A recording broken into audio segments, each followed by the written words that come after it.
faut croire qu'il y en a qui ont aimé ça parce qu'on m'a demandé de faire une deuxième capsule pour le vlog à Geneviève, avec ses petits trucs du carême. On continue la démarche, sachant là que chacun est unique.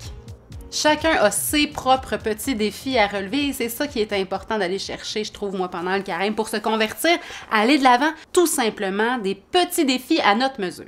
Des petits défis à notre mesure. Moi, c'est 3 livres. C'est ma mesure.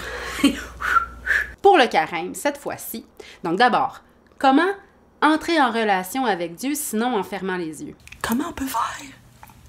Comme par exemple le matin, prendre quelques secondes au réveil pour penser à Dieu, le remercier pour la journée qui commence, pour la nuit qui vient de se terminer. Ça n'a pas besoin d'être long, dire juste une petite respiration en lui.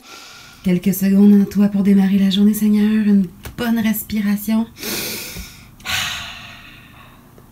Une bonne respiration habitée qui me redonne un sourire qui porte Dieu. Prendre le temps de fermer les yeux. 1 seconde, on le sait. 1 seconde à penser à Dieu, c'est mieux que rien du tout.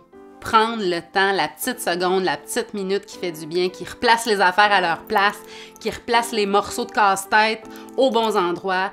Après avoir fermé les yeux, avoir porté sa présence, le laisser nous imprégner comme une éponge remplie d'eau, prendre le temps d'ouvrir les yeux pour contempler sa gloire. Essayer de le voir en le cherchant les yeux bien ouverts dans ma vie, dans sa création, dans les personnes, dans les situations. Il est là, il se manifeste dans des petites choses. Pas besoin d'attendre dans des grandes choses, on peut attendre longtemps. Mais dans les petites choses, il est là et il veut passer par ces petites choses. Ouvrir les yeux sur la présence de Dieu, c'est ça que ça fait aussi. Ça nous élève comme l'air chaud gonfle la montgolfière pour s'élever au-dessus, toujours plus haut. Se laisser gonfler de cette beauté-là de Dieu pour relativiser les petits bobos et amener du beau.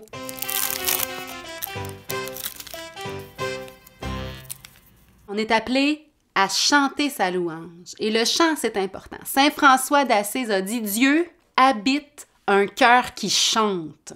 C'est pas rien. Puis Saint François, on le sait comment il était proche de la création. En chantant sa louange, même s'il y a des choses qui marchent pas, là, dans toutes les vies, il y en a des petites choses qui marchent pas. Là. Dieu est là. Le bénir, le louer, laisser nos cœurs se gonfler de ce chant de louange et d'action de grâce, de gratitude. Ne soyons pas des enfants de Dieu ingrats. Dieu nous comble chaque jour. Ses tendresses n'ont pas de limite. Qui offre le sacrifice d'action de grâce me rend gloire. Donc, dire merci au Seigneur, c'est reconnaître sa bonté, puis c'est l'encourager, le Seigneur, à continuer de faire merveille dans nos vies. Osons chanter la louange du Seigneur. Puis de toute façon, quand on fait ça, ça se multiplie, ça remplit nos cœurs et ça déborde dans le monde. Et ça rend le monde meilleur, pas juste un peu. Donc, chanter et sourire devant tant de merveilles. Il est bon, le Seigneur. Bon carême!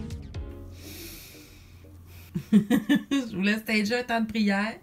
Puis la belle Minette est venue s'installer juste devant mon Jésus, collée sur mon Jésus, Dieu est amour. Eh ben, Minette.